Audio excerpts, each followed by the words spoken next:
আমি তো ভেবেছিলাম আমার জামাই হবার খবর শুনে খুশিতে পাগল হয়ে যাবে। আমি এত বড় পাগল নই, নিজের ফাঁসির খবর শুনে নিজেই খুশি হব। অফিসে এত বড় ঘটনা ঘটার পরেও এই ঘা খাওয়া বাঘিনী এমনটা চুপ করে থাকলো কি করে? আমায় থাবা মেরে ক্ষতবিক্ষত করতে চান? তুমি বাঘিনী হয়ে শিকার করতে চাইলে একটা গাধা কিংবা কুকুর শিকার করতে পারো, কিন্তু এই বাঘকে নয়। একটু মুখটা এপাশে ঘোরাও তো। হাই রাজু। হাই। ব্যাপার কি? আমি এখানে কেন ডাকলে? কি করবো আশা, রাতে ঘুম হচ্ছে না, দিনে ভালো লাগছে না, ফ্যাক্টরিতে দেখা হচ্ছে না, ঘরেতে মন বসছে না, তাই ভাবলাম এখানেই তোমার কাছে একটু মনের ঝাঁপি খুলে সব কথা বলে দেবো। মনের কথা বলার জন্য এছাড়া তোমার আর কোনো জায়গা ছিল না? কেন? এখানে কি অসুবিধে? শহরের ক্লাস 1 রেস্টুরেন্ট, চারপাশে লোকের ভিড়। আর এই ভিড়ের ভেতর তুমি তোমার প্রেম কাহিনী আমায় শোনাবে? শুনবে না? তোমাকে আমার চোখে চোখ রেখে সেই প্রেম কাহিনী পড়ে যেতে হবে, সেদিন যেমন আমায় পড়তে বলেছিলে। সেই কাহিনী তোমার চোখে চোখ রেখে পড়বো? আর এই রেস্টুরেন্টের লোকের চোখ আমাদের উপর থাকবে, বুঝলে রাজু? তুমি নেহাতি বোকা, তোমার দ্বারা প্রেম কিচ্ছু হবে না। কেন কেন? এরকম জায়গায় কি প্রেম হয়? তাহলে কেমন জায়গায় প্রেম হয়? যেখানে কেউ থাকবে না, কোনো ভিড় থাকবে না, কেবল তুমি আর আমি। আমরা দুজনে দুজনের বাহুবন্ধনে থেকে চোখেতে চোখ মিলিয়ে মনে ভাষা পড়ব। হ্যাঁ, আছে আছে। ওহ, একটু আস্তে। আছে, সেরকম একটা জায়গা আছে। কোথায়? আমার বেডরুম। কি বললে? কি বললে তুমি? আমি বলছি সেরকম একমাত্র জায়গা হচ্ছে আমার বেডরুম। আরে বাবা, এতে রাগ করার কি আছে? আমি একটু অ্যাডভান্স হয়ে গেছি, এখন নয়, আমাদের বিয়ে হবার পরেই। সত্যি? হ্যাঁ। কবে? আরে আমি হ্যাঁ বললেই কি বিয়ে হবে? আমার মাকে রাজি করাতে হবে। তুমি একটা কাজ করো, কাল সকালে তোমার বাবাকে আমাদের বাড়িতে চলে এসো। খালি মা হ্যাঁ করুক, তারপরে দেখবে শুধু চোখে চোখ রেখে নয়, আরো অনেক কিছু তোমায় শিখিয়ে দেবো। আরে বাবা, তোমার বাবাকে রাজি করাও। না, কখনো না। তুই কি ভেবেছিস আমি এই প্রস্তাবে রাজি হয়ে যাব? তাছাড়া আমায় এ কথা বলার তোর সাহস হলো কি করে? না বাবা, রাজু কিন্তু খুব ভালো ছেলে। কি বললি? ভালো? ভালো মন্দ বিচার করবার বুদ্ধি আমার চেয়ে তোর বেশি? তবু বাবা, আপনি রাজুর সঙ্গে একবার কথা বলেই দেখুন। না, কখনো নয়।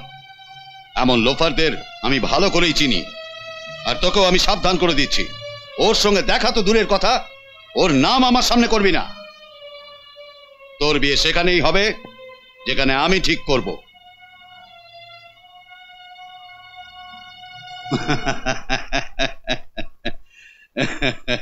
আরে পাগলি, আমি এমনি ঠাট্টা করছিলাম।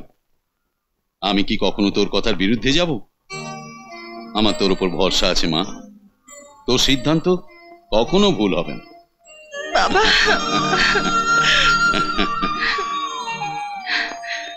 মা, কালই আমরা রাজুর বাড়ি প্রস্তাব নিয়ে যাব। বলুন তো, আপনার মতো এমন বড় লোকের পায়ে ধুলো আমার বাড়িতে পড়লো কি করে? ধন সম্পত্তি, বাড়ি, টাকা পয়সায় আমি হয়তো বড় হতে পারি, কিন্তু আমি এখানে আপনার কাছে হাত পেতে কিছু চাইতে এসেছি। এমনিতে ঘুরিয়ে ফিরে কথা বলা আমার আসে না। সোজা কথা বলতে গেলে আপনার ছেলে রাজুর জন্য আমার মেয়ে বর্ষার বিয়ের প্রস্তাব নিয়ে এসেছি। আমি তো কখনো ভাবিনি যে বর্ষার বিয়ে হবে, কেননা কোনো পাত্রই তার পছন্দ হচ্ছিল না। কিন্তু আমার ভাগ্য ভালো, সে নিজের মুখে রাজুকে বিয়ে করার জন্য প্রস্তাব দিয়েছে। আরে আশা, তুই এখানে? স্যার, না মানে মাসির সঙ্গে দেখা করতে চলে এলাম। তো ওখানে কেন দাঁড়িয়ে আছিস? আয়, তুই ঠিক সময় এসেছিস। আমার মেয়ের বিষয়ে আমি নিজের মুখে কি আর বলবো, আপনি আশার কাছে সব কথা জানতে পারবেন। স্যার, আমি? দেখ মা, তার সঙ্গে সবচেয়ে বেশি সময় কাটাচ্ছিস তুই, তার বিষয়ে তোর চেয়ে বেশি কে জানবে? আচ্ছা বলতো, বর্ষার সঙ্গে রাজুর বিয়েটা হলে কেমন হয়? ভালো হবে, খুব ভালো হবে মাসি। বর্ষা ম্যাডামের মতো বউ আপনি আর কোথায় পাবেন? আশা? হ্যাঁ বাবা, বর্ষা ম্যাডামকে বিয়ে করলে রাজুর ভাগ্য বদলে যাবে। মনে আছে না মাসি, একদিন রাজুর জন্য মেয়ে খোঁজার দায়িত্ব আপনি আমায় দিয়েছিলেন? স্যারের মেয়ের চেয়ে আর ভালো মেয়ে তো আমি কোথাও খুঁজে পেতাম না। বর্ষা ম্যাডাম তো আমাদের সর্বগুণ সম্পন্না। সরস্বতীর মতো সুন্দর মুখটুকু দেখলে বারবার দেখতে ইচ্ছে হবে। আর লক্ষ্মীমতী এমন যে 1 টাকাকে লাখ টাকা করার ক্ষমতা তার আছে। আর সৌভাগ্যবতী এমন যে অন্যদের কথা বাদ দিন, তার ভাগ্যকে মাঝে মাঝে আমারও ঈর্ষা হয়। যার হাড়িতে যে চাল ফেলে রাখে সে তাকে বিয়ে করে না বাবা। আপনি এই প্রস্তাবে রাজি হয়ে যান মাসি। আমি তো রাজিই আছি। রাজু শুধু রাজি হয়ে গেলে আমার অরাজি হবার কি আছে? আপনি সম্মতি দিলে সে নিশ্চয়ই রাজি হবে। Love you Asha, I love you, I love you. বিধাতার খেলা বড় বিচিত্র রাজু।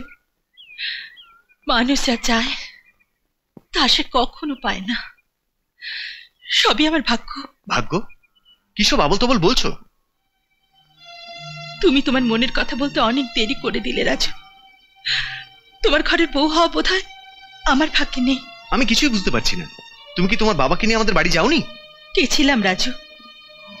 সেখানে মাসিকে আমার মনের কথা বলার আগে বর্ষা ইন্ডাস্ট্রির মালিক রামনারায়ণ চট্টরায় তার মেয়ের বিয়ে পাকা করে নিয়েছে। কি বলছো? হ্যাঁ রাজু, সেখানে পৌঁছে আমি প্রথম জানলাম আমার মতো ম্যাডামও তোমায় ভীষণ ভালোবাসে। তারপরে আমি চুপ হয়ে গেলাম, মাসিকে কিছুই বলিনি। বললেও লাভটাই বা কি হতো? দুটো প্রস্তাবের মধ্যে আকাশ পাতাল তফাৎ। রাজু, রাজু, শোনো রাজু, রাজু।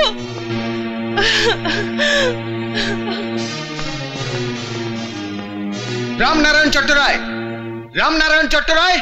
কে? আরে রাজু, তুমি? শান্তি, দেখ কে এসেছে। জামাই বাবাজি এসেছে রে। আরে রাজু, তুমি নিচে দাঁড়িয়ে কেন? এসো, ওপরে এসো।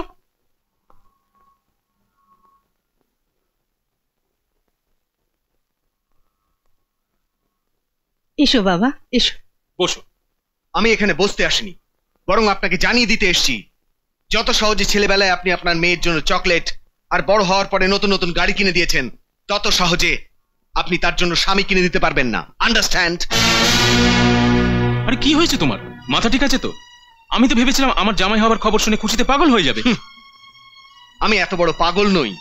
নিজের ফাঁসির খবর শুনে নিজেই খুশি হব। তুমি এরকম বলো না বাবা।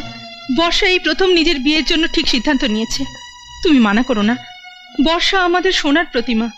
মানছি সে একটু একরোখা, কিন্তু আর তো তার কিছু খারাপ দোষ নেই। সেটা আমার থেকে আপনি বেশি জানবেন, কিন্তু ওর বদগুণ যা আছে সেটা আমি আপনাকে জানিয়ে দিচ্ছি। সেটা হলো আপনাদের মেয়ের কারোর স্ত্রী হওয়ার যোগ্যতা নেই। একটা কাজ করুন, আপনার কাছে তো কোটি কোটি টাকা। আপনার মেয়ের পছন্দ অনুযায়ী কোনো চিড়িয়াখানা থেকে একটা বাঁদর নিয়ে আসুন, আর তাকেও যদি ওর পছন্দ না হয় তার জন্য এমন একটা কুকুর আনুন যে তার ইশারায় নাচবে। তার জন্য স্বামীর কি প্রয়োজন? একটু মুখটায় পাশে ঘোরাও তো। আমি এটাই ভাবছিলাম, অফিসে এত বড় ঘটনা ঘটার পরেও এই ঘা খাওয়া বাঘিনী এমনটা চুপ করে থাকলো কি করে? আমায় থাবা মেরে ক্ষতবিক্ষত করতে চান? এবার সব বুঝে গেলাম। কিন্তু ম্যাডাম, তুমি বাঘিনী হয়ে শিকার করতে চাইলে একটা গাধা কিংবা কুকুর শিকার করতে পারো, কিন্তু এই বাঘকে নয়।